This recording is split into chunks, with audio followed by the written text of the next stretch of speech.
हात धुन्छौ र साबुन पानीले धुन्छु नि कति बेला धुन्छौ र छिनछिनमै धुन्छु नि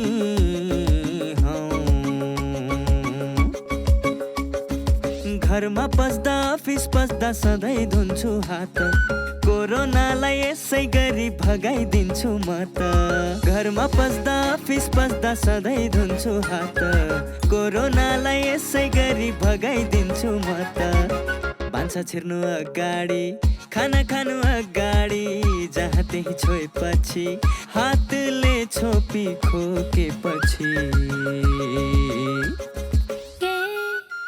हात धुन्छौ र साबुन पानीले धुन्छु नि कति बेला धुन्छौ र छिनछिनमै धुन्छु नि कोरोनाबाट बच्ने 3 उपायहरू। व्यक्ति बीच 2 मिटर टाढा बस्ने, घरबाट बाहिर निस्कँदा मास्क लगाउने र बेला बेलामा साबुन पानीले मिची 20 सेकेन्डसम्म हात धुने। कोरोनाबाट आफू पनि बचाउँ र अरूलाई पनि बचाउँ। दर्शकवृन्द नमस्कार। कार्यक्रम स्वस्थ जीवनको आजको श्रृङ्खलामा यहाँलाई हार्दिक स्वागत छ। कार्यक्रम लिएर आज पनि हामी उपस्थित भएका छौँ। यो कार्यक्रम एनटिभी प्लस, एनटिभी कोहलपुर र एनटिभी इटारीका पर्दाहरूमा अनि विभिन्न सामाजिक सञ्जालहरूमा हामी प्रस्तुत गर्ने गर्छौँ। कार्यक्रमको अवधि 1 घण्टाको रहने गर्छ। स्वास्थ्य सम्बन्धी तपाईँ हाम्रै दैनिक जीवनमा आइपरिरहेका या आइपर्न सक्ने विभिन्न समस्याका समाधान हामी यो कार्यक्रममा खोज्ने गर्छौँ। त्यसका लागि विभिन्न विज्ञहरूसँग संवाद पनि गर्ने गर्छौँ अनि विभिन्न जानकारीहरू पनि प्रस्तुत गर्ने गर्छौँ। जे होस्, स्वस्थ जीवन निर्माणका लागि हामीले अपनाउनु पर्ने सावधानीका कुराहरू हामी यस कार्यक्रममा बढी गर्ने गर्छौँ। यदा कदा भने नीति निर्माण तहका कुरा पनि गर्छौँ, किनभने त्यो आवश्यकता पनि हो। नेपाल सरकार स्वास्थ्य तथा जनसङ्ख्या मन्त्रालय, राष्ट्रिय स्वास्थ्य शिक्षा सूचना तथा सञ्चार केन्द्र र नेपाल टेलिभिजन बीचको सहकार्यमा यो कार्यक्रम निर्माण एवं प्रसारण हुने गरेको छ। दर्शकवृन्द, आज पनि हामीले स्वास्थ्य सम्बन्धी त्यस्तै महत्त्वपूर्ण जानकारी समेटिएका सामग्री लिएर उपस्थित भएका छौँ। हामी 1 घण्टासम्म सकेसम्म धेरै जानकारी प्रदान गर्ने प्रयास गर्नेछौँ। केही विज्ञसँगका कुराकानी पनि छन्, केही तथ्याङ्कहरू पनि छन् अनि केही जानकारीहरू पनि छन्। आज हामीसँग के छन् त सामग्रीहरू, आउनुहोस् त्यसको विषयमा एकैछिन जानकारी लिउँ।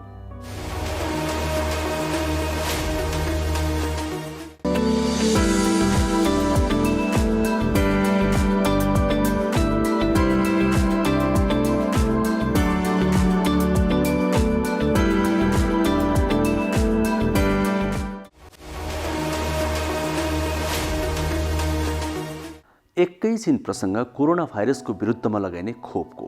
खोप अहिलेको सबैभन्दा ठूलो आवश्यकता हो कोरोना भाइरसको कुरा गर्दा नेपालको परिप्रेक्ष्यमा। पछिल्लो समयमा लकडाउन अर्थात् निषेधाज्ञा खुल्ला गरेसँगै काठमाडौँ उपत्यका लगायतका क्षेत्रहरूमा सङ्क्रमितहरूको सङ्ख्या बढ्दै गएको छ। अस्पतालहरू पनि भरिभराउ हुन थालेका छन्। त्यसकारण सरकारले खोपलाई एकदमै प्राथमिकतामा राखेर खोप लगाउने काम यतिखेर गरिरहेको छ। विभिन्न देशहरूबाट आएका खोपहरू लगाइराखिएको छ प्राथमिकताका आधारमा र खोप मगाउने अर्थात् भित्राउने काम पनि चलिरहेको छ। त्यसको लागि थप खोप ल्याउन प्रयास पनि गरिएको छ।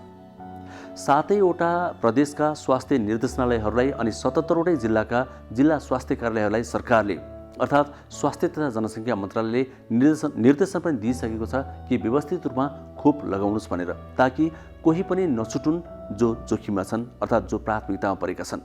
यस विषयमा विशेष रिपोर्ट आज हामी प्रस्तुत गर्नेछौँ, ताकि अहिले खोपको अवस्था, खोप लगाइराखिएको अवस्था आदि विषयमा स्पष्ट पार्न सकियोस् र खोप पाउँछु कि पाउँदिन, कहाँ जाने भन्ने अन्यलता यारमा छ भने पनि त्यो स्पष्ट हुन सकोस्।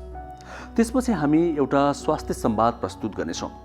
स्वास्थ्य संवाद हामीले प्रस्तुत गर्ने गरेको हाम्रो नियमित स्तम्भ हो, जहाँ हामी एकजना विज्ञसँग अर्थात् स्वास्थ्य कर्मीसँग संवाद गर्ने गर्छौँ। आज हामी कोरोनाकै कुरा गर्छौँ। यतिखेर हामीले अघि पनि भन्यौँ, अस्पतालहरू भरिभराउ हुन थालेका छन्। त्यसैले गर्दा कोरोना सङ्क्रमण भइहाल्यो भने पनि अस्पताल जान डर लाग्ने अवस्था पनि छ र बेड पाउँछु कि पाउँदिन भनेर चिन्ता लाग्ने अवस्था पनि छ। त्यसो भए हामीले कस्तो अवस्थामा अस्पताल जाने, कस्तो अवस्थामा नजाने र अस्पताल गइएन घरमै बसियो भनेदेखि चाहिँ कस्तो कुरामा ध्यान दिने, यी विभिन्न विषयमा आज हामी कुराकानी गर्दैछौँ। कोरोना भाइरसको विषयमा हामीले सुनिरहेकै कुराहरू आज हुन सक्छन्, तर निकै महत्त्वपूर्ण कुरा हुन्छन्, किनभने हामीसँग कतिपय भ्रमहरू पनि छन्। ती भ्रमहरूले हामीले यो कुरालाई धेरै ठुलो डरलाग्दो बनाइरहेका पनि हुन सक्छौँ र कतिपय लापरवाही पनि हामीले गरिरहेका हुन सक्छौँ। यो चाहिँ गर्नु हुन्थ्यो, यो गर्नु हुँदैन थियो भन्ने कुरा पनि त्यो कुराकानीको क्रममा पक्कै पनि आउनेछन्। दर्शकबिन त्यसपछि हामी बीचबीचमा सामाजिक सन्देशहरू पनि प्रस्तुत गर्ने गर्छौँ, किनभने ती सन्देशहरू फरक फरक विज्ञले प्रदान गरेका सन्देश हुन्छन्, तिनले हामीलाई धेरै जानकारी प्रदान गर्छन्। आज पनि सकेसम्म धेरै सन्देश प्रदान गर्ने प्रयास गर्छौँ, तिनले हामीलाई पक्कै पनि स्वास्थ्य सम्बन्धी महत्त्वपूर्ण जानकारी प्रदान गर्नेछन्। अनि दर्शकबिन कार्यक्रममा हामीले एउटा असल अभ्यासको पनि बेला बेलामा चर्चा गरेका छौँ। कोरोना आयो, कोरोनाले हामी सबैलाई त्रसित बनायो। कोरोना आउँदा झन् थपियो स्वास्थ्य सम्बन्धी संवेदनशीलता। योभन्दा अगाडि पनि स्वास्थ्य निकै संवेदनशील विषय हो नै।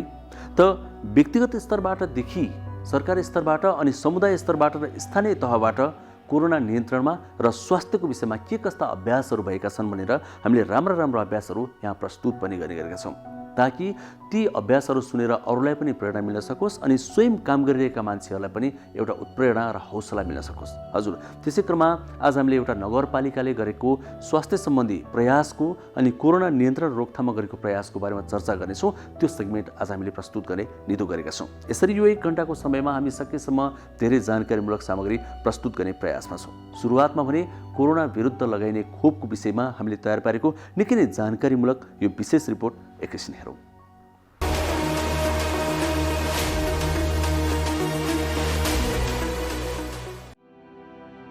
स्वास्थ्य तथा जनसङ्ख्या मन्त्रालयले कोभिड-19 विरुद्धको खोप अभियानलाई थप प्रभावकारी बनाउन 7वटा प्रदेशका स्वास्थ्य निर्देशनालय र 77वटा जिल्लाका स्वास्थ्य कार्यालयहरूलाई निर्देशन दिएको छ। कोभिड-19 खोप सचिवालयको बैठकले खोप अभियानलाई प्रभावकारी बनाउनका लागि 7वटा प्रदेश स्वास्थ्य निर्देशनालयलाई निर्देशन दिएको हो। खोप केन्द्रको विस्तार गरी हरेक खोप केन्द्रमा भौतिक दूरी कायम गरी जनस्वास्थ्यका मापदण्ड कडाइका साथ पालना गराउन निर्देशन समेत दिएको छ। खोप अभियान सञ्चालन तथा व्यवस्थापनबारे माथिल्लो निकायमा जानकारी गराउनका लागि सबै स्वास्थ्य कार्यालयले सम्पर्क व्यक्ति तोक्न निर्देशन समेत दिएको छ। कोभिड खोप लगाउने व्यक्तिले मन्त्रालयको अनलाइन रजिस्ट्रेसन प्रणालीमा प्री रजिस्ट्रेसन गर्न र यसअघि खोप लगाएका व्यक्तिले पनि पोस्ट रजिस्ट्रेसन गराउने व्यवस्था मिलाउन समेत विभागले भनेको छ।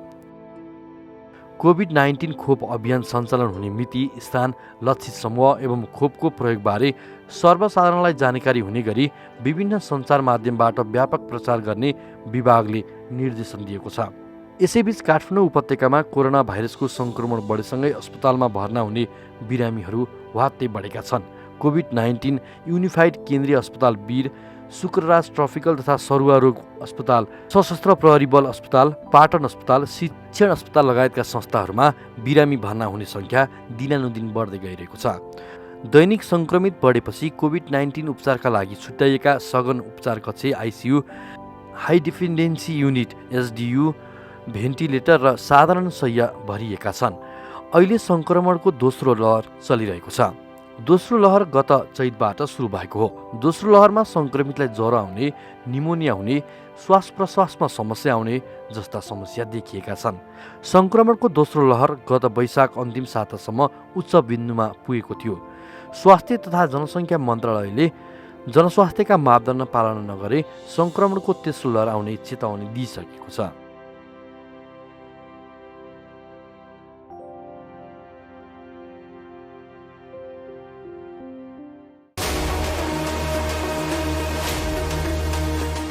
कोरोना भाइरस महामारीको अवस्थामा सुरक्षित गर्भावस्था। गर्भावस्था एक विशेष अवस्था हो, चाहे कोरोना भाइरस कोभिड-19 महामारीको बेला नै किन नहोस्। विपद वा सामान्य अवस्था जे भए तापनि गर्भवती तथा उनको गर्भमा रहेको बच्चालाई विशेष हेरचाह र स्याहार चाहिन्छ।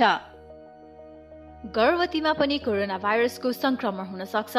त्यसैले कोभिड-19 का लक्षणका साथै गर्भावस्थामा देखिन सक्ने खतराका लक्षणहरूबारे जानकारी राखौं। गर्भावस्थामा देखिने खतराका लक्षणहरू: टाउको साह्रै दुख्नु, आँखा तिरमिराएर धमिलो देखिनु, हात तथा मुख सुनिनु, हात खुट्टा अरुरो भई काँप छुट्नु वा मुर्छा पर्नु, कडासित तल्लो पेट दुख्नु, योनिबाट रगत वा पानी बग्नु।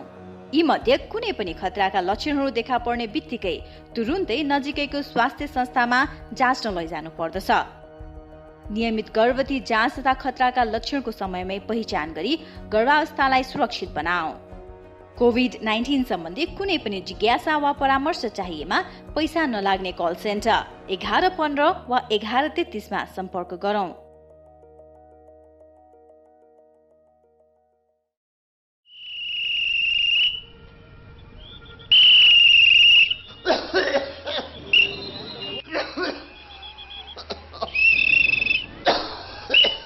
यो मान्छेले यसरी लगातार खोक्न थाल्नुमा कति भयो? धेरै भयो। 2 हप्ताभन्दा बढी लगातार यसरी खोकी लाग्नु त टिबी रोगको लक्षण हो है। टिबी रोग नजिकैको स्वास्थ्य संस्थामा गई खकार चटाउनुस्, पैसा लाग्दैन। नरो टिबी रोग लाग्यो भने बाँच्दैन। 6 महिनादेखि 8 महिनासम्म नियमित रूपमा नटुटाइकन ओखती खायो भनेदेखि टिबी रोग पुरा निको हुन्छ र बिरामीले ओखती खान थालेपछि यो रोगहरूलाई सर्दा पनि सर्दैन। हो अनि औषधि कतिको महँगो छ नि? फ्री स्वास्थ्य संस्थाहरूमा निःशुल्क पाइन्छ, पैसा तिर्नु पर्दैन। तपाईँ ट्राफिक हो कि डाक्टर हो? कसरी थाहा पाउनु हो? मलाई पनि टिबी रोग लागेको थियो। मैले नियमित रूपमा ओखती सेवन गरेँ, रोग पुरा निको भयो। अहिले हेर्नुहोस् त कस्तो तन्दुरुस्त छु। त्यसो भए यो भाइलाई यतैबाट सिधै लगेर स्वास्थ्य संस्थामा खकार जोन लैजान्छु। कृपया आजदेखि नै क्षयरोग विरुद्धको अभियानमा एकजुट हौं। ए सृजना, त किन हिजो अस्ति स्कुल नआएकी हँ? हेर मेरो त महिनाभरि सुरु भएछ। ए त्यही भएर पो स्कुल नआएकी? मलाई त पहिला एकदमै डर लागेको थियो, पछि आमाले सम्झाउनु भएपछि बल्ल बुझेँ। अनि स्कुल त आउनु पर्थ्यो नि त। आफूलाई कस्तो लाज लागेको थियो। होइन, के को लाजको कुरा गर्छन् यिनीहरू? केही होइन। सृजना पनि आइछन् त आज, अनि हिजो अस्ति कहाँ गएकी थियौ? खास कुरा उसको महिनावारी सुरु भएर समस्या भएछ मिस। महिनावारी हुनु समस्या होइन, यो त किशोरीहरूमा हुने सामान्य प्राकृतिक कुरा मात्रै हो। सामान्यतया महिनावारी 10 देखि 15 वर्षका किशोरीहरूमा सुरु हुन्छ। यो स्वाभाविक कुरा हो। महिनावारी हुँदाखेरि डराउने, चिन्ता लिने गर्नु हुँदैन।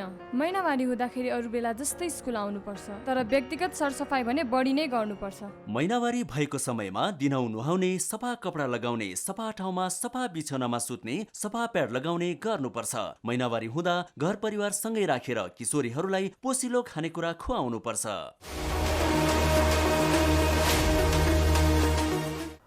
अब पालो स्वास्थ्य संवादको। स्वास्थ्य संवादमा आज हामी कोरोना भाइरसको सेरोफेरोमै रहेर कुराकानी गर्दैछौँ। यतिखेर कोरोना भाइरसको त्रास अझै पनि छ। खोप आइसकेको छ, लगाउने काम पनि भइरहेको छ, तर पनि हामीले सतर्क हुनु जरुरी छ। सङ्क्रमितहरूको सङ्ख्या दिन प्रतिदिन बढ्दै गएको छ। फेरि पनि पछिल्लो समयमा यो दुःखद कुरा हो। खोप सबै आइसकेको छैन, आएको खोप लगाउने काम चलिरहेको छ, तर हामीले सतर्कता अपनाउनु जरुरी छ अझै पनि। त हामीले सतर्कता कसरी अपनाउने, कोरोना भाइरसको सङ्क्रमण भए नभएको कसरी थाहा पाउने, अनि कोरोना भाइरसबाट सङ्क्रमित भइहालियो भने कस्तो अवस्थामा अस्पताल जाने र कस्तो अवस्थामा चाहिँ घरमै बस्ने, यदि घरमै बसिएको छ भने के कुरामा सावधानी अपनाउने, कसरी बस्ने, यी विभिन्न विषयमा हामीले एकजना विज्ञसँग संवाद गरेका छौँ। अहिले अस्पतालका बेडहरू भरिन थाले भनेपछि कतिपय व्यक्तिहरू घरमै बस्न चाहनुहुन्छ। त्यो आवश्यकता पनि हो, त्यो बाध्यता पनि हो। त घरमा बस्दा ध्यान पुर्याइएन भने फेरि कतै जीवन नै जोखिममा पर्ने हो कि? त्यसैले पनि हामीले यो संवाद आज प्रस्तुत गर्ने निधो गरेका हौँ। आउनुहोस् एकजना विज्ञसँग हामीले गरेको हो यो निकै नै महत्त्वपूर्ण संवाद एकैछिन हेरौँ, जसको नाम हामीले दिएका छौँ स्वास्थ्य संवाद।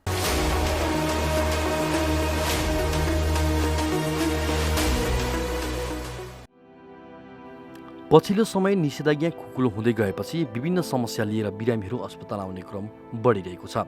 त्यसमा कोरोना लक्षण र कोरोना प्रमाणित भएका बिरामीको सङ्ख्या पनि उल्लेखित छ।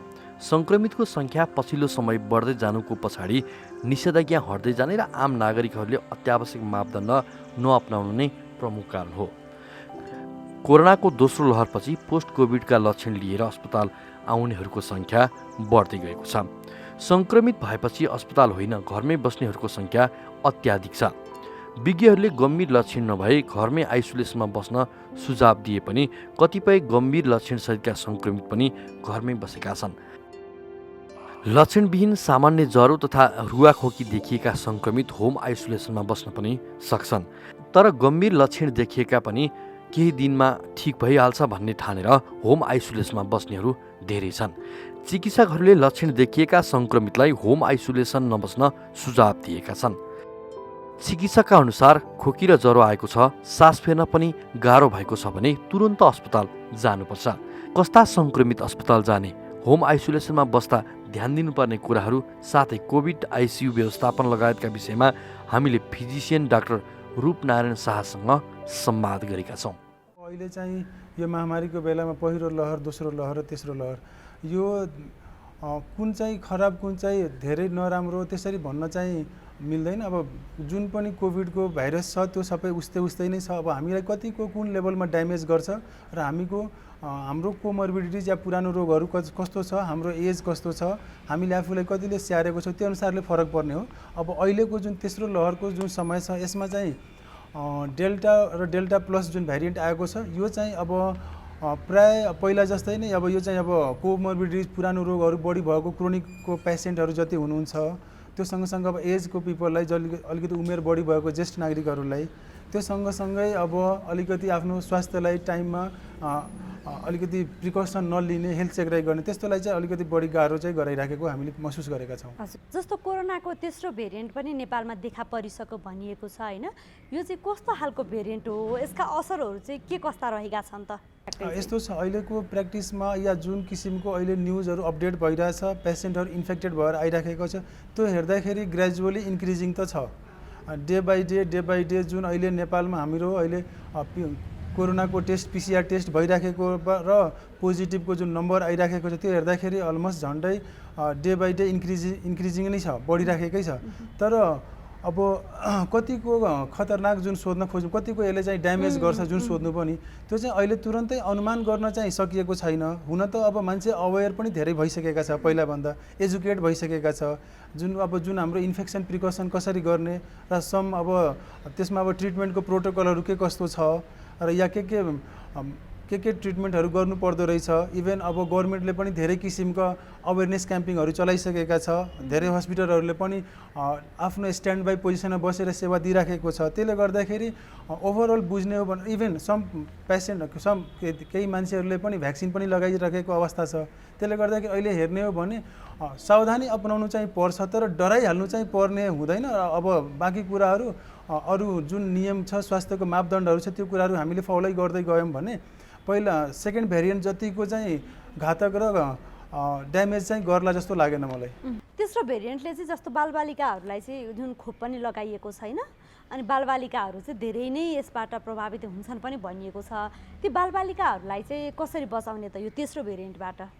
अब अहिले नेपालमा अलरेडी गभर्मेन्टको आफ्नो पोलिसी अनुसार धेरै ठाउँमा स्कुल कलेजहरू स्टिल बन्दकै अवस्था छ होइन। त्यसले गर्दाखेरि अब इन्फेक्सनको चान्सेस त्यहीँबाट नै घटेको छ र बच्चाहरू प्राय अहिले आउटडोरमा त्यति हिडडुल गरेको छैन र हुन त स्टिल लकडाउन आजको डेटमा पनि केही लेभलबाट छ नै पनि। र त्यसले गर्दाखेरि त्यो ग्रुपिजम त्यो क्याम्पिङ त्यो ग्यादरिङ नभएको कारणले गर्दाखेरि बालबालिकामा त्यति साह्रो इन्फेक्सन भएको चाहिँ अहिले पनि डाटा हेर्दाखेरि त्यति छैन। इभन पनि अब बालबालिकामा जुन अब 18 वर्ष मुनिका जुन हामी कुरा गरिरहेको त्यसमा पनि हेर्दाखेरि धेरै थोरैमा पोजिटिभ देखिएको छ र जुन बालबालिकाले पोजिटिभ देखिएको छ तिनीहरूमा पनि उनीहरू एउटा ग्रोइङ फेजमा भएको भएर र उनीहरूको इम्युनिटी लेभल अलि अरू एज ग्रुपका मानिसहरूभन्दा अलिकति उनीहरूको बलियो हुँदै गरेको बेलामा त्यति चाहिँ उनीहरूलाई चाहिँ गाह्रो चाहिँ भएको चाहिँ मैले महसुस चाहिँ आफ्नो लेभलबाट गरेको चाहिँ छैन र उनीहरूलाई ट्रिटमेन्ट पनि खासै एग्रेसिभ चाहिन्छ जस्तो हामीले प्र्याक्टिसमा पनि म देखेको चाहिँ छैन आफ्नो लेभलबाट कुरा गर्ने हो भने। तर बाँकी अब जुन इन्टरनेसनल अब जुन न्युजहरू आइराखेको छ या जुन किसिमको अब गसिपहरू या न्युजहरूमा हामीले सुनिराखेका छौँ त्यसमा हेर्दाखेरि बालबालिकालाई अलिक बढी प्रभाव गर्छ भन्ने सुनिएको थियो, तर देख्नमा चाहिँ त्यति देखिएको छैन। स्टिल अब त्यो नदेखेको भए तापनि हामी चाहिँ त्यही भन्छौँ कि सुरक्षित बसौँ, एक बालबालिकालाई सक्दो हामी केयर गरौँ, उनीहरूलाई चाहिँ ग्यादरिङबाट जोगाउँ, त्यही नै भन्छौँ। इनकेस भइहाल्यो भने त फेरि थाहा हुँदैन कतिखेर कसलाई के पर्छ, त सक्दो इन्फेक्सनबाट नै जोगाउँ भनेर भन्छौँ हामी। जस्तो कुनै पनि व्यक्तिलाई कोरोना भाइरस भइसकेपछि चाहिँ जब होम आइसोलेसनमै बस्दाखेरि चाहिँ उहाँहरूले ध्यान दिनुपर्ने कुराहरू चाहिँ के कस्ता हुन्छन् त? अब यस्तो अब खासै सुरुमा त हामीले भन्दै जाँदाखेरि त इन्फेक्सनबाटै जोगिने इनकेस अब कसैलाई कोभिड पोजिटिभ भइहाल्यो भने अब त्यो कोभिड पोजिटिभ भइसकेपछि पनि अब एक लेभलको हामी अवेर त हुनैपर्छ। तर अब आफूले जुन किसिमको सिम्टम्सहरू लक्षणहरू देखिराखेको छ त्यो सिम्टम्स पनि आफूले चाहिँ ठम्याउन सक्नुपर्ने हुन्छ। मलाई कस्तो खालको गाह्रो भइरहेछ र अब त्यसमा पनि हामीले अब एज अ डक्टर हामीले चाहिँ त्यसलाई क्याटेगोराइज पनि गरेका छौँ। माइल्ड सिम्टम छ, मोडरेट सिम्टम छ या सिभियर सिम्टम छ। As per the severity as per the symptoms हामीले चाहिँ ट्रिटमेन्ट पनि त्यसको लागि प्लान गरेर त्यसलाई अब कुन पेसेन्टलाई हामीले होम आइसोलेसनमा राख्ने, कुन पेसेन्टलाई एउटा मेडिकल सपोर्ट चाहिन्छ, कुन पेसेन्टलाई हस्पिटल केयर या ट्रिटमेन्ट चाहिन्छ या एडमिटै गर्नुपर्ने हुन्छ, त्यो डिपेन्ड गर्छ। तैपनि जो बिरामीहरू यदि आफूलाई पोजिटिभ भइहालेको छ भने उहाँहरूले पनि आफूलाई टाइमली चाहिँ कुनै न कुनै एउटा मेडिकल कन्सल्टेसन चाहिँ गर्नु आवश्यक मान्छु म, किनकि उहाँहरूलाई अब सबै कुरा आफूलाई धेरै जानेको पनि गर्नु भएन, किनकि कसैलाई पुरानो रोगहरू हुन्छ, कसैलाई चाहिँ आफ्नो सिम्टमहरू थाहा हुँदै पनि केही नै हुँदैन भन्ने किसिमको जुन अटेरीपन गरिराखेको हुन्छ र अल अफ सडन त्यो ड्यामेज बढी भइराखेको हुन्छ लङ्समा, या खोकीहरू बढी लाग्ने या एपिटाइटहरू लो भएर एकदमै विक हुने त्यो कुराहरू देखिरहेको। त्यसले गर्दाखेरि चाहिँ हाम्रो चाहिँ एउटा एडभाइसको रूपमा के भन्न सकिन्छ भने कुनै पनि यदि तपाईँले पोजिटिभ भइहाल्यो भने कुनै न कुनै एक किसिमको स्वास्थ्यकर्मी या चिकित्सकसँग सल्लाह चाहिँ लिनै पर्यो र आफ्नो सिभियरिटी अनुसारले कुन लेभलको मलाई सिम्टम छ, कुन क्याटेगोरीमा म पर्छु, त्यो लेभलको चाहिँ एउटा सपोर्टिभ ट्रिटमेन्ट चाहिँ गरिराख्नुपर्छ। यदि तपाईँ होम आइसोलेसनमा हुनुहुन्छ भने त्यसमा चाहिँ अब हामीले आफ्नो जीवनशैलीमा जुन हामीले डेली गरिराखेका कुराहरू त्यो मध्ये अलिकति बढी न्युट्रिसियस फुडहरू खाने, त्यसपछि अलिकति सर्टेन मल्टिभिटामिन जुन कि अलरेडी प्रोटोकलमै छ, कोभिडको ट्रिटमेन्टको प्रोटोकलमा छ, सर्टेन मल्टिभिटामिन्सहरू खानुपर्ने र त्यो सँगसँगै लगायत अब बाँकी कुरा अब फिभर आइराखेको छ, लङ टर्म भइराखेको छ, छातीमा इन्फेक्सन देखिराखेको छ भने सर्टेन अब एन्टिबायोटिक्सको कुराहरू पनि आउन सक्छ। त्यो चिजहरू पनि हामीले परामर्श लिएर खाएको भयो भने अलिकति होम आइसोलेसन बसेको बिरामीहरूलाई चाहिँ सुरक्षित फिल गर्न सकिन्छ। ज्येष्ठ नागरिकहरू घरमै बस्नुहुन्छ अनि बालबालिकाहरूको पनि अहिले त जुन स्कुल पनि बिदा रहेको छ र घरबाटै अनलाइन क्लासबाट पनि उहाँहरू पढ्नुहुन्छ र हामी जस्तो काम गर्ने व्यक्तिहरू चाहिँ बाहिर जान्छौँ र फेरि तिनै ज्येष्ठ नागरिकहरूसँगै आएर घुलमिल गर्नुपर्ने, बालबालिकाहरू नै छेउमा आइदिने हुनसक्छ होइन। त्यस्तो बेलामा हामी बाहिर हिँड्ने व्यक्तिहरूले चाहिँ कस्तो सावधानी अपनाउनु पर्ला त यो भेरिएन्टबाट बच्नको लागि चाहिँ?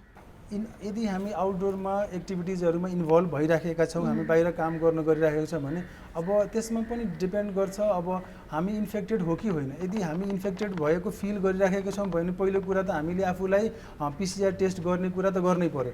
यदि हामीलाई कुनै पनि सिम्टम छैन र हामी चाहिँ अब बाहिर भिडभाडमा काम गर्ने वातावरण छैन भने एक लेभलको त्यही पनि सुरक्षितै फिल गर्छौँ।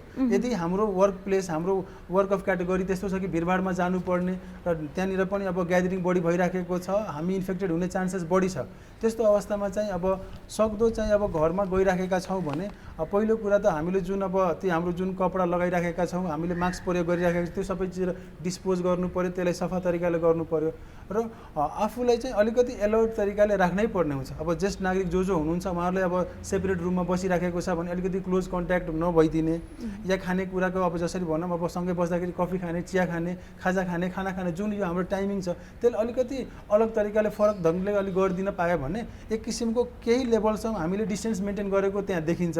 त्यसले गर्दाखेरि अरूहरूलाई आफू कन्टामिनेटेड, आफू इन्फेक्टेड छ भने अरूलाई चाहिँ सार्न सकिँदैन या चान्सेस कम हुन्छ। त्यो चिजहरू हामी सावधानी अपनायौँ भने एक लेभलबाट हामी जोगाउन चाहिँ सक्छौँ। तर यस्तो कुरामा यदि हामी बाहिर काम गरिराखेको छ, हाम्रो अब इन्फेक्सन हुने चान्सेस एकदमै बढी छ भने त्यो उनीहरूलाई चाहिँ प्रायोरिटी बेसिसमा चाहिँ भ्याक्सिन चाहिँ लगाइहाल्नु पर्दो रहेछ कि। भ्याक्सिन लगायो भने एक किसिमको हाम्रो शरीरमा एन्टिबडी बन्छ, त्यो एन्टिबडीको कारणले गर्दा हामी चाहिँ इन्फेक्टेडबाट केही लेभलसम्म जोगिन्छ।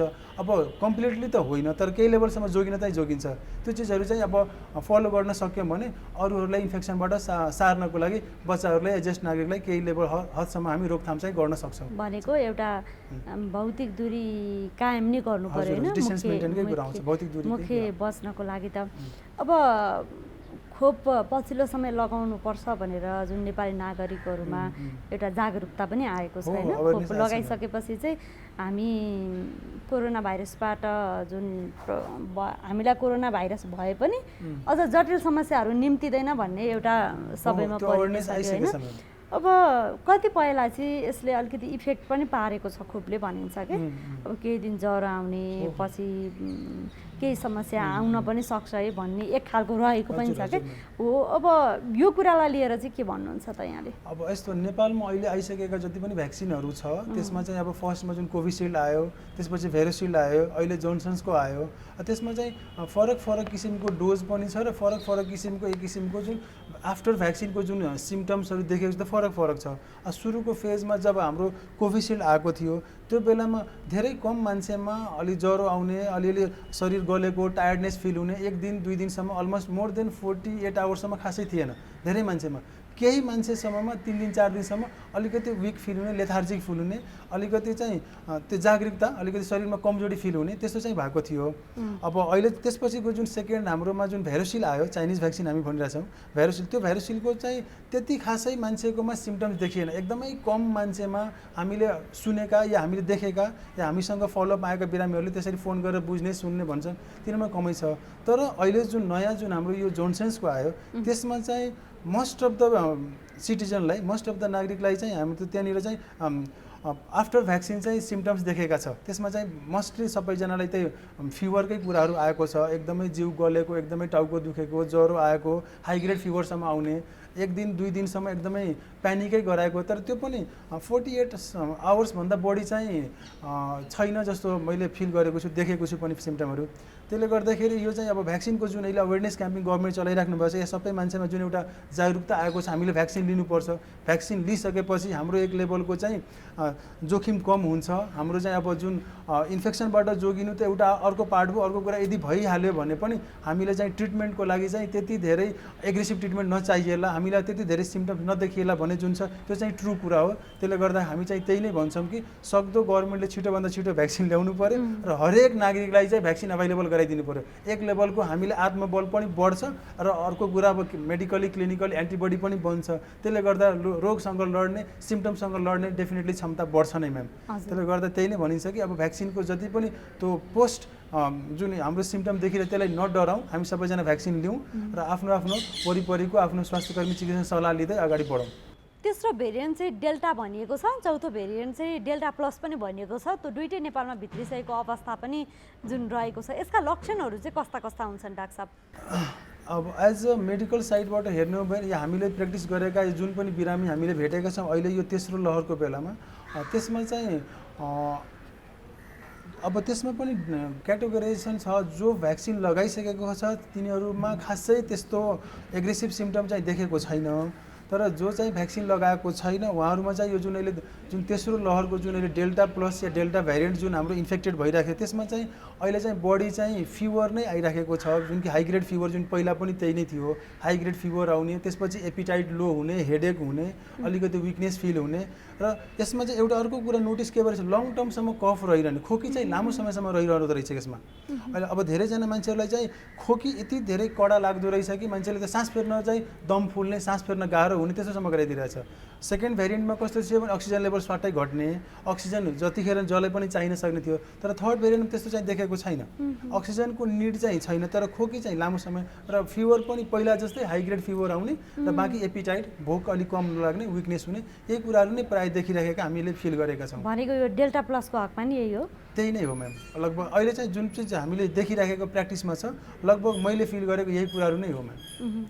भनेको जुन रूपमा हल्ला बाहिर आएको छ होइन, तेस्रो भेरिएन्ट आउँदा चाहिँ झन् धेरै गाह्रो हुन्छ अरे भनेर जुन भनिएको छ, पहिलो सेकेन्डको जस्तै लक्षणहरू देखिएको छ होइन? त्यसरी बुझ्दा लक्षण खासै फरक त छैन, तर जुन एक किसिमको सेकेन्ड भेरिएन्टले जतिको हामीले ड्यामेज गर्यो त्यो ड्यामेज अब डिफ्रेन्ट कारणहरू छ, त्यो सबैलाई हामीले थाहा भएकै कुरा हो।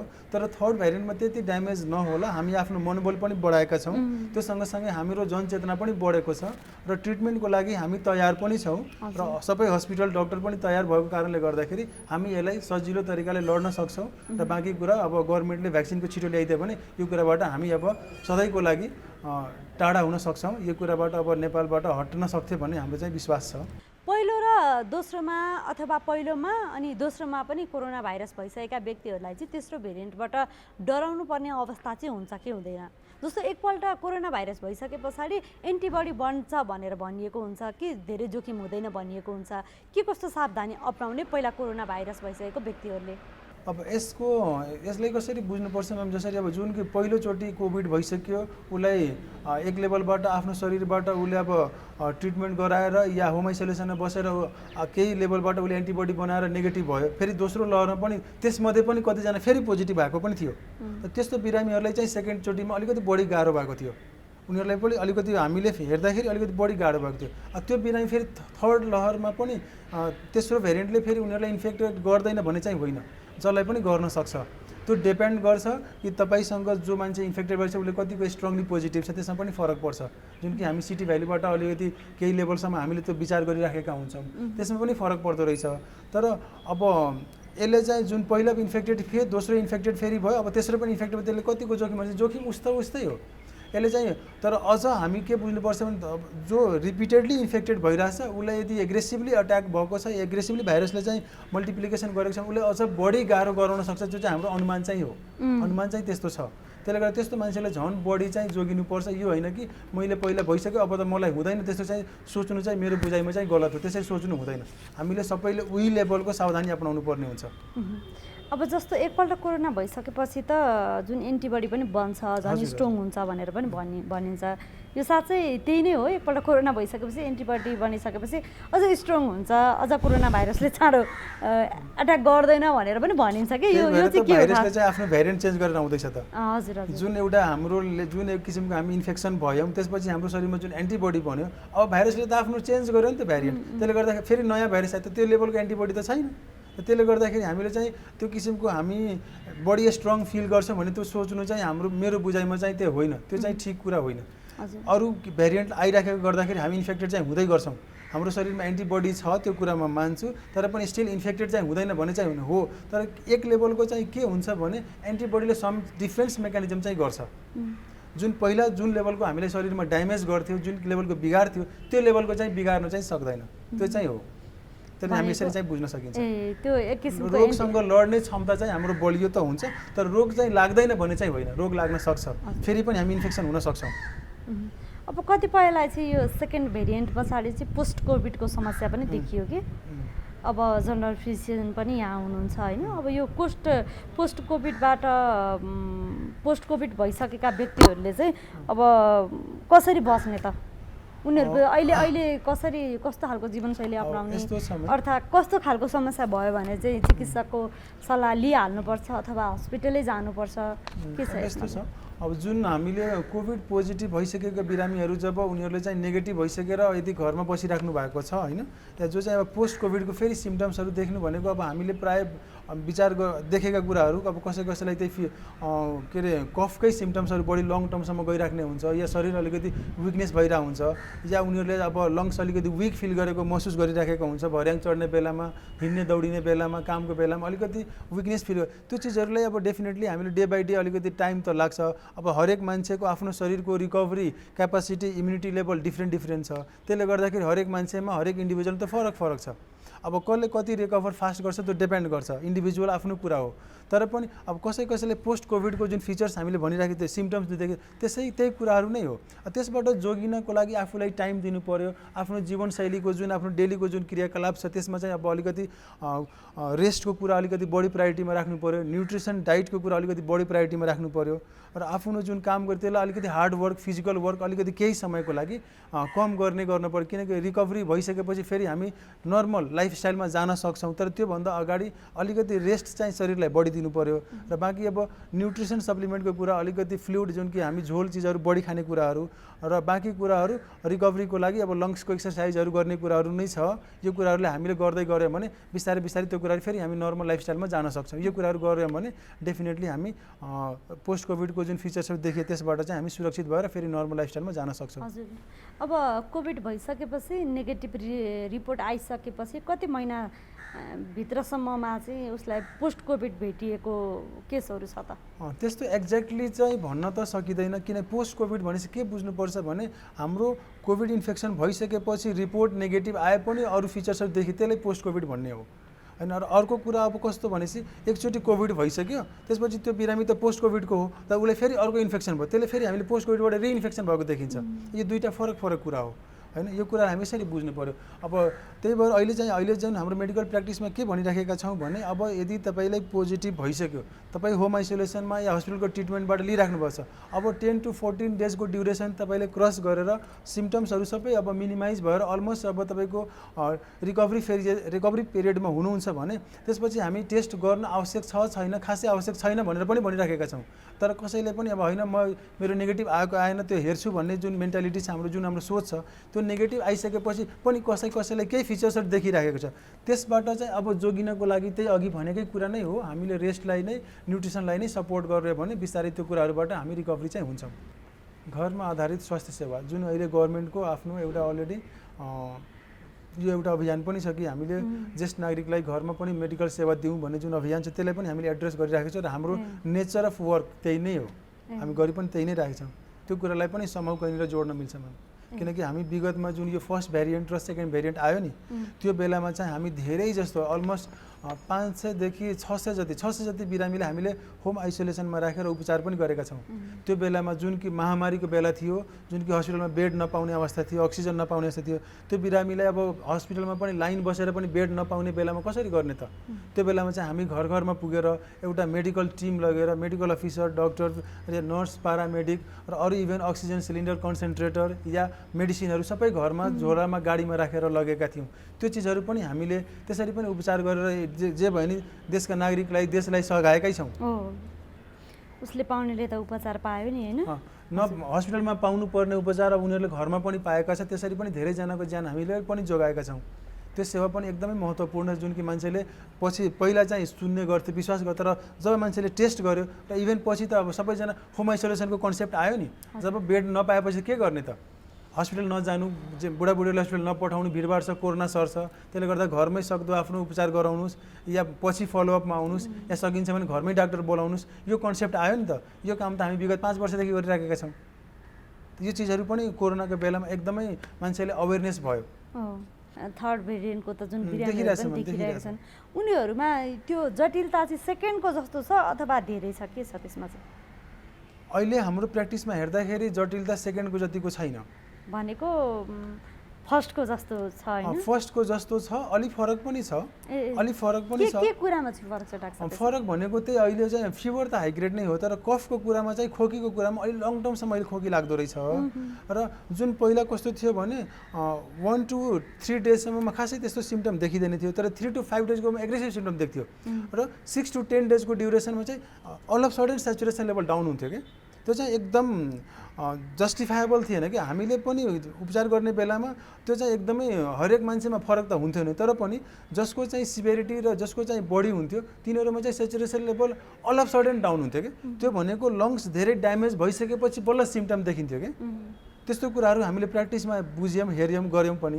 तर अहिलेको कुरामा हुन त धेरै बिरामी हेरेको छैनौँ हामी, धेरै बिरामी हस्पिटलाइज पनि भएको छैन, धेरै बिरामीले होम सर्भिसको लागि कल पनि गरेको छैन। त्यसले गर्दाखेरि जति बिरामी हामीले अहिले हेरिराखेका छौँ त्यसमा चाहिँ ओभरअलमा हामीले नोटिस गरेको कुराहरू फिभर र लङ ड्युरेसनसम्म कफकै फिचर्स उनीहरूको कम्प्लेन प्राय कफ नै बढी छ। भनेपछि यो तेस्रो लहरमा चाहिँ खोकी धेरै लाग्ने भयो, खोकी चाहिँ धेरै लागेको हामीले फिल गरेका छौँ। हजुर, जस्तो यो कोरोना भाइरस भइसके पछाडि धेरै अब हस्पिटलहरू पनि प्याक हुन थाल्यो होइन, हस्पिटलमा जुन बेड पनि भएन र त्यस पछाडि यहाँहरूले घरमै आधारित स्वास्थ्य सेवा पनि सञ्चालन गरिरहनु भएको छ। यो कस्तो खालको स्वास्थ्य सेवा हो? सर्भिस छ, डक्टर भिजिट छ, नर्सिङ सर्भिस छ, पारामेडिक छ, ल्याबको सेवा जुन हामी घरमै गएर स्याम्पल लिने, औषधि पनि तपाईँलाई चाहिन्छ भने त्यो पनि हामी घरमा डेलिभर गरिराखेका छौँ। तर त्यस्तो चाहिँ जो चाहिँ रेगुलर मेडिसिन खाइराखेको बिरामी छ जसको प्रिस्क्रिप्सन हामी हेर्छौँ त्यस्तो बिरामीलाई घरमा यी सेवाहरू इभन फिजियोथेरापी, एक्युपङ्क्चर या हामीले मेडिकल क्याबका पनि सेवा अहिले ल्याएका छौँ। कसै बिरामीलाई गाडी छैन, ट्याक्सी पाइराखेको छैन भने हाम्रो फोन गरेर हाम्रो मेडिकल टिम सहितको या एउटा पारामेडिक टिम सम्पूर्ण जुन मेडिकल सम्बन्धी एउटा प्याकेजै भयो, एउटा प्याकेज त्यो सबै सेवा सहितको चाहिँ हामीले एउटा सर्भिस दिइराखेको अवस्था छ। त्यो बेलामा चाहिँ कोरोनाको बेलामा जुन एक किसिमको महामारी जब आयो त्यो बेलामा चाहिँ अब धेरै जस्तो बिरामीहरूलाई चाहिँ अक्सिजनको अभावको कारणले गर्दाखेरि उपचार गर्न गाह्रो भइराखेको थियो र धेरै जस्तो लगभग सरकारी र प्राइभेट सबै हस्पिटल प्याक बेडै नपाउने, इभन बाहिर करिडरमा पनि बेड राखेर उपचार गरेको अवस्था थियो। त्यो बेलामा धेरै जस्तो बिरामीले चाहिँ अब उपचारै नपाउने अवस्था सृजना भएको थियो, उपचारै नपाएर मर्नु पर्ला कि भन्ने डरको त्रासको माहौल बन्यो। त्यो बेलामा चाहिँ हामी चाहिँ एकदमै एग्रेसिभली चाहिँ कम्प्लिट एउटा टिम बनाएर 15-20 जनाको टिम थियो हामी, त्यसमा चाहिँ नर्सहरू थियो, डाक्टरहरू थियो, पारामेडिक थियो, बाँकी सबै सपोर्टिभ सामानहरू थियो। त्यो सहितको गएर हामीले घर घरमा कोरोनाको बिरामीहरूलाई पनि उपचार गरेका पनि थियौँ, अहिले पनि गरिराखेका छौँ। त्यसमा चाहिँ हामीले सबै प्रिकसनका कुराहरू पिपी लाउनेदेखि लिएर ग्लोभ्स, मास्क, फेस सिल्ड सबै लाउने कुरादेखि लगाएर पनि हरेक घर घरमा जसले चाहिँ उपचार पाएको छैन तिनीहरूलाई जो चाहिँ अब सिम्टम अब त्यसमा पनि हामीले क्याटेगोराइज गरेका थियौँ, कुन बिरामीलाई घरमा हेर्ने, कुन बिरामीलाई हस्पिटल पठाउने। जुन सुरुमा जुन एक किसिमको हस्पिटलहरू प्याक हुनुको कारण थियो नि, त्यो बेलामा पनि यही कारणले गर्दा पनि प्याक भएको हामीले फिल गरेका थियौँ। किनकि एउटा डरको माहौल पोजिटिभ हुने बित्तिकै सबै मान्छे हस्पिटल भाग्यो, त्यसले गर्दा बेड अकुपाइड भयो। त यो चाहिँ एउटा फिल्टर गर्ने कुरा, कुन बिरामीलाई भर्ना गर्ने हो, कुन बिरामीलाई भर्ना गर्ने, कुन बिरामीलाई भर्ना नगर्ने, कुन बिरामीलाई अक्सिजन चाहिन्छ, कुन बिरामीलाई एन्टिबायोटिक चाहिन्छ, कुन बिरामीलाई आइसियु चाहिन्छ, त्यो माहौल बनेन। जो आयो सबै सुरुमै सर र हस्पिटल छिरो प्याक भयो।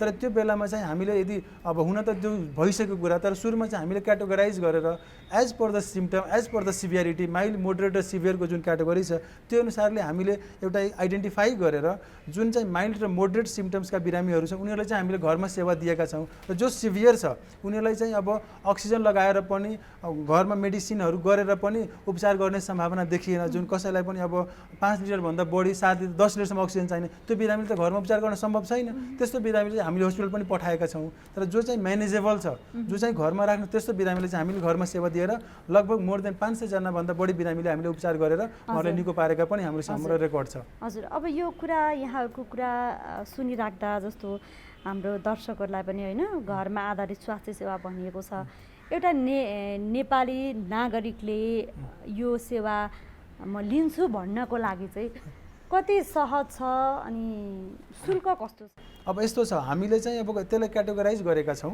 अब जसरी सपोज एकजना घरमा कोही बिरामी हुनुहुन्छ, उहाँले डाक्टर चाहियो भनेपछि हामी यदि डाक्टर घरमा गइराखेको छ भने डाक्टर कहिले पनि एक्लै जाँदैन, डाक्टरसँग एकजना सपोर्टिङ ह्यान्ड प्यारामेडिक जान्छ, चाहे त्यो स्टाफ नर्स हुन्छ, चाहे त्यो एचए और सिएमए हुन्छ। भनेपछि 2 जना या 3 जनाको हामी गाडीमै पठाउँछौँ भनेपछि 3 जनाको टिम 4 जनाको टिम जान्छ।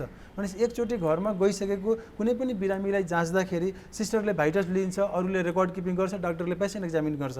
यो सबै गर्दाखेरि हामीले चाहिँ डाक्टर भिजिटको चार्ज 2500 रुपियाँ राखेका छौँ।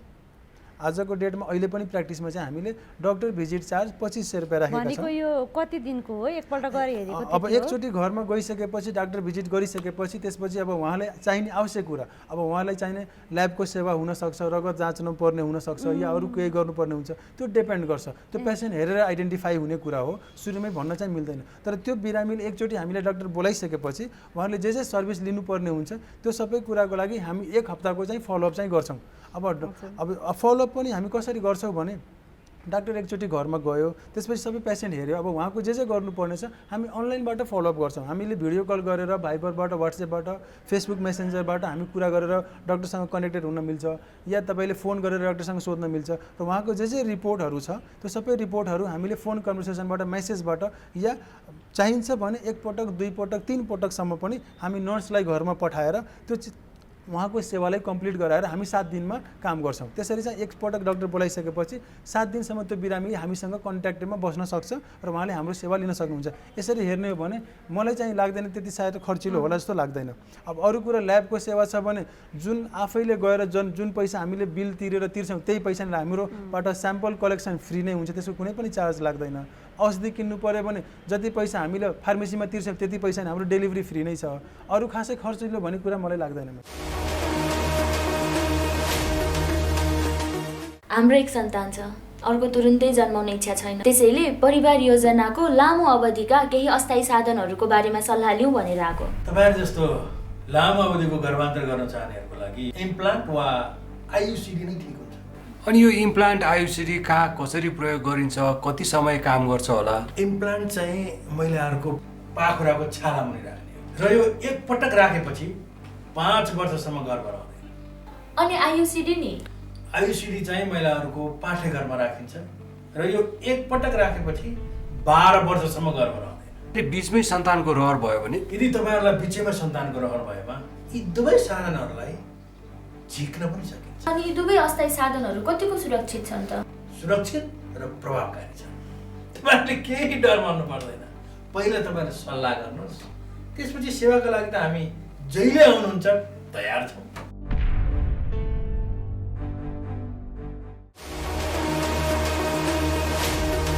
हजुर दर्शकवृन्द, कार्यक्रममा फेरि पनि हार्दिक स्वागत छ। हामी स्वस्थ जीवनमा छौँ। यहाँलाई थाहा भइसक्यो यो कुरा। NTV plus, NTV Kohalpur, NTV इटारीमा यो कार्यक्रम यहाँले दैनिक रूपमा फरक समयमा हेर्दै आउनुभएको छ। विभिन्न सामाजिक सञ्जालहरूमा पनि छौँ हामी, किसिममा त्यो जानकारी दिन्छौँ। एक किसिम एउटा असल अभ्यासको कुरा गरौँ।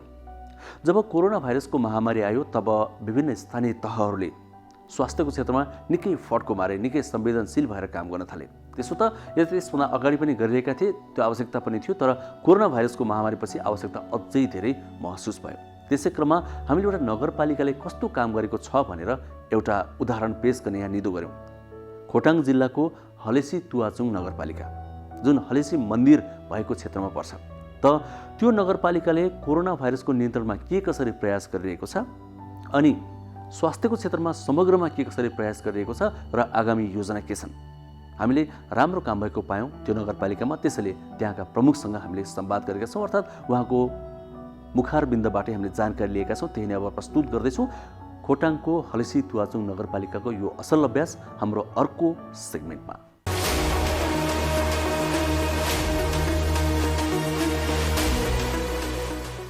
हामी जनप्रतिनिधिको रूपमा निर्वाचित भएर आइसके पछाडि स्वास्थ्यलाई प्राथमिकतामा राखेर विभिन्न नीति कार्यक्रमहरू मात्रै नभएर बजेटहरूको पनि व्यवस्था गर्दै कार्यान्वयन गर्दै आइरहेको छौँ, जस अन्तर्गत चाहिँ हामीले सबैभन्दा ठुलो कुरो र यो सम्भवतः नेपालमै पहिलो नगरपालिका, हाम्रो नगरपालिका सबै वडामा बर्थिङ सेन्टर सञ्चालन भएको वडा। कि चाहिँ कतिपय हाम्रो त ग्रामीण बस्ती छ, ग्रामीण ठाउँ छ, त्यहाँ चाहिँ एउटा आमाले सृष्टिलाई निरन्तरता दिने क्रममा अकालमै ज्यान गुमाउनु पर्ने, अब त्यो चाहिँ कस्तो थियो भने बर्थिङ सेन्टर नभएको, नियमित गर्भ जाँचहरूदेखि लिएर यावत किसिमको समस्याबाट चाहिँ ग्रसित भएको कारणले गर्दाखेरि अकालमै गर्भवती आमाले ज्यान गुमाउनु पर्ने, शिशु मृत्युदर पनि उच्च भएको कारणले गर्दाखेरि हामीले चाहिँ पहिलो प्राथमिकता स्वास्थ्यलाई राख्यौँ। त्यसो भइसके पछाडि हामीले त सबै वडाहरूमा यो नेपालकै पहिलो नगरपालिका हुनसक्छ। मैले स्वास्थ्यमा डाटा मागेँ त स्वास्थ्यले डाटा दिन सकेन, डेटा दिन सकेन। हाम्रो पहिलो नगरपालिका हो, प्रत्येक वडामा बर्थिङ सेन्टर सञ्चालन गरेर नियमित रूपमा स्वास्थ्य सेवाहरू चाहिँ जनताको पहुँचमा घर दैलोमा पुर्याएको। यो चाहिँ कस्तो थियो भने यतिखेर हामी संघीयता कार्यान्वयनको अभ्यास पनि गरिरहेको छौँ, किनभने संघीयताको मूल मर्म भावना उद्देश्य भनेको नै केन्द्रीकृत शासन व्यवस्थालाई चाहिँ विकेन्द्रीकृत गरेर जनताको घर दैलोमा पुर्याउनु। त्यस हुनाले गर्दाखेरि यो संघीयताको कार्यान्वयन पनि अनि प्रत्येक चाहिँ टोल समुदायमा चाहिँ हामीले स्वास्थ्य सेवाहरू पुर्यायौँ र सँगसँगै हामीले चाहिँ विभिन्न किसिमको चाहिँ स्वास्थ्य शिविरहरू सञ्चालन गाउँ गाउँमा गऱ्यौँ। कतिपय चाहिँ पालिकाहरूले पालिकाहरूमा आलोचना हुँदै गर्दाखेरि हामीले चाहिँ आफ्नै स्रोत साधनले र आफ्नै जनशक्तिको चाहिँ स्वास्थ्य जनशक्तिको परिचालन गरेर गाउँ गाउँमै चाहिँ हामीले विभिन्न उमेर समूहको नागरिकहरू लक्षित स्वास्थ्य शिविरहरू सञ्चालन गर्दै पनि आयौँ।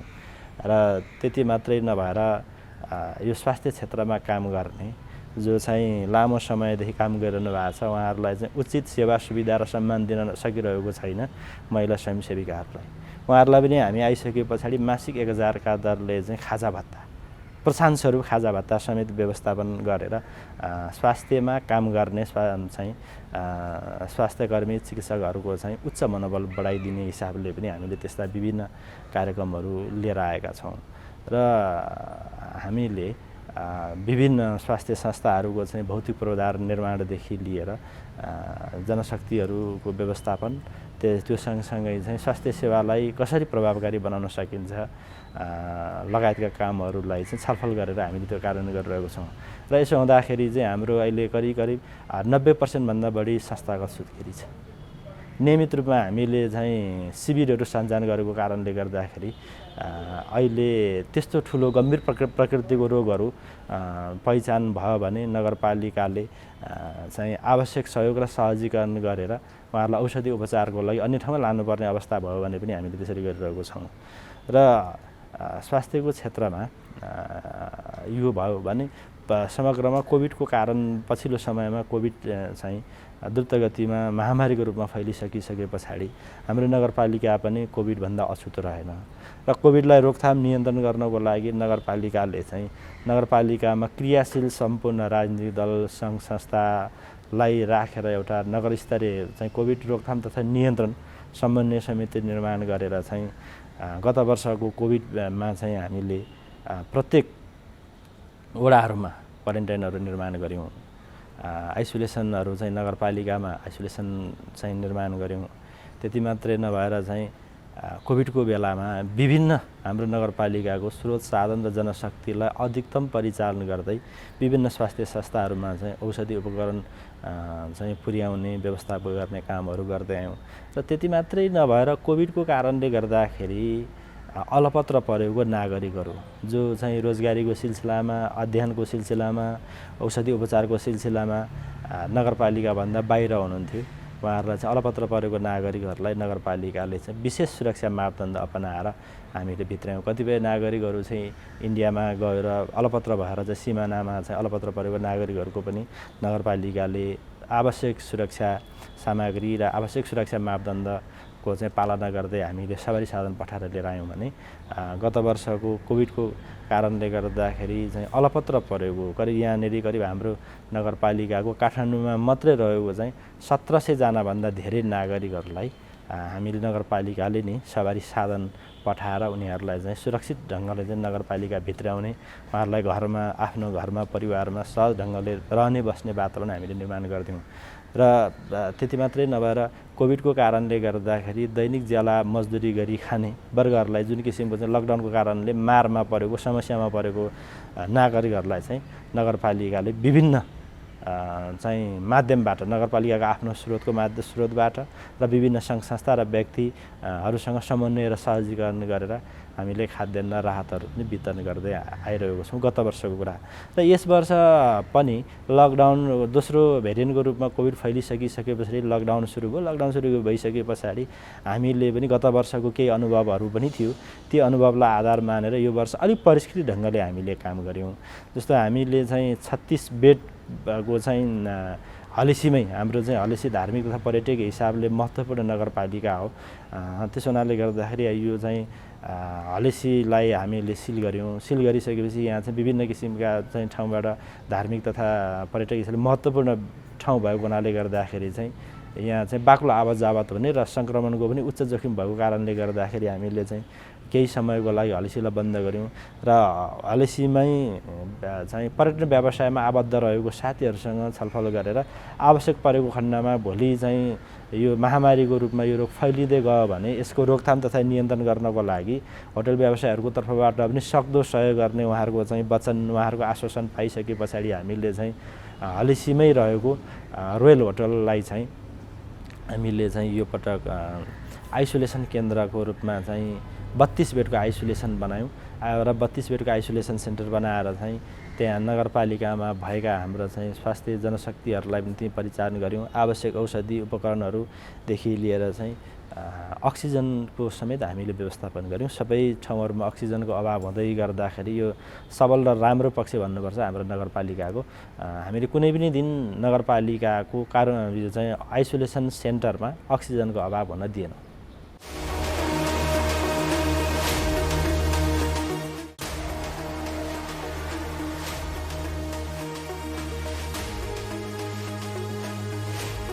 कार्यक्रम स्वस्थ जीवन हरेक दिन एनटिभी प्लसबाट बिहान 7 बजेदेखि 8 बजेसम्म र पूर्ण प्रसारण साँझ 5 देखि 6 बजेसम्म एनटिभी कोहलपुरबाट 1 देखि 2 बजेसम्म र एनटिभी इटहरीबाट दिउँसो 2 देखि 3 बजेसम्म प्रसारण हुने गरेको छ स्वास्थ्य सम्बन्धी यहाँहरूको कुनै जिज्ञासा वा समस्या भएमा हामी सम्बन्धित विज्ञहरूबाट समाधान खोजी कार्यक्रममा प्रसारण गर्नेछौँ हामीलाई सम्पर्क गर्ने माध्यमहरू यस प्रकार रहेका छन् फोन एसएमएस तथा भाइबरको लागि 98 43 52 93 97 इमेल swasthajievan@ntv.org.np यस कार्यक्रमको बारेमा आफ्नो सल्लाह सुझाव र प्रतिक्रिया पनि यहाँहरूले यिनै माध्यम मार्फत दिन सक्नुहुनेछ साथै कार्यक्रममा के कस्ता सामग्री विषय वा विज्ञहरू समेट्नु पर्ला भन्ने विषयमा पनि सुझाव दिन सक्नुहुन्छ कार्यक्रम यहाँहरूले सामाजिक सञ्जाल मार्फत पनि हेर्न सक्नुहुनेछ YouTube Nepal television mobile application Nepal television Facebook facebook.com/neptv2041 किन लखडा तिमीहरूले कुकुरलाई ऊ त्यहाँ नारायणलाई कुकुरले टोक्यो ओहो साउन पानी लिएर आउँदा छिटो छिटो या नारायण बाबु कहाँ टोक्यो कुकुरले कुकुर हेर्नुस् न ए साउन पानी छिटो ल्याउनु दौडा कसको कुकुर रहेछ खोइ टोकेर भाग्यो भुसिया हो कि गुरु साबुन पानी ल्याउ ल्याउ ल्याउ ल्याउ ल्याउ कुनै पनि कुकुरले टोक्यो भने 5 मिनेटसम्म साबुन पानीले सफा गर्नुपर्छ। चिनेको वा पालिया कुकुर हो भने 10 दिनसम्म हेर्नुपर्छ। 10 दिनभित्र त्यो कुकुर मर्यो वा हरायो भने तुरुन्तै इन्जेक्सन लाउनुपर्छ। होइन गुरु, कहाँ खोज्नु त्यो कुकुरलाई मैले? यस्तो बेला तुरुन्त अस्पताल जानुपर्छ।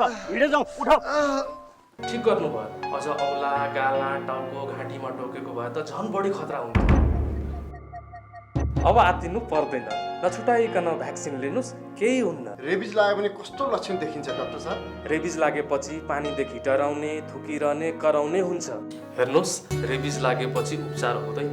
त्यसैले कुकुरले टोकेपछि समयमै रेबिजको भ्याक्सिन लिएमा सजिलै बच्न सकिन्छ।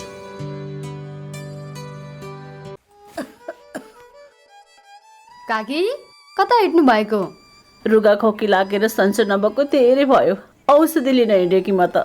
हो, म पनि अस्ति बिरामी हुँदा एन्टिबायोटिक औषध किनेर खाकी थिएँ। मसँग बाँकी छ, त्यही खाँदा भइहाल्छ नि। किन जानु पर्यो र? हिँड्नुहोस्, मसँग औषध लिएर जानु होला। ल ल जाऊ। कहाँ जाने कुरा हुँदैछ?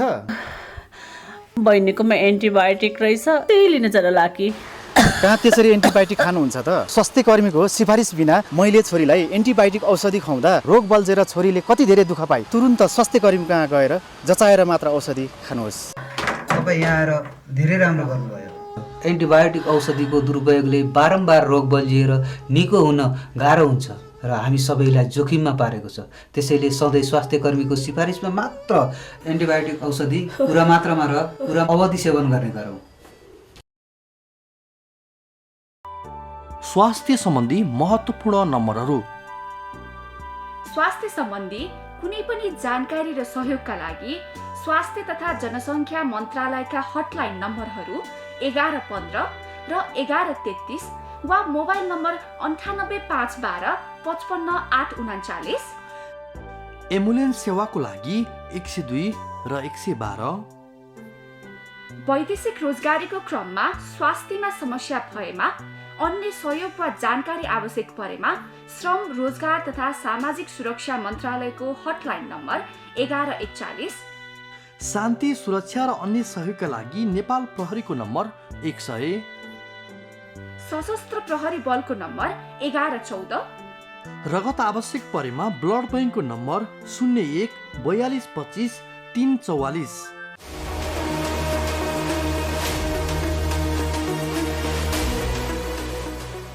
हजुर, समय सकिन आँट्यो। हामीले अब छुट्टिनुपर्छ। कार्यक्रमको अवधि 1 घण्टा भए पनि एकैछिनमा सकिन्छ। भोलि फेरि आउँछौँ। दैनिक कार्यक्रम हो। हामीले एनटिभी इटहरी, एनटिभी कोहलपुर, एनटिभी प्लसका पर्दाहरूमा बाहेक पनि विभिन्न सामाजिक सञ्जालहरूमा यो कार्यक्रम प्रस्तुत गरिरहेका छौँ, भनिरहेका छौँ। यहाँहरूलाई बारम्बार स्क्रिनमाथि ठेगाना पनि देखाइरहेका छौँ। जस्तै यो कार्यक्रम युट्युबमा पनि छ, हेर्न सक्नुहुन्छ। नेपाल टेलिभिजनको मोबाइल एप्समा छ, त्यहाँ पनि हेर्न सक्नुहुन्छ। वेबसाइटमा पनि हेर्न सक्नुहुन्छ।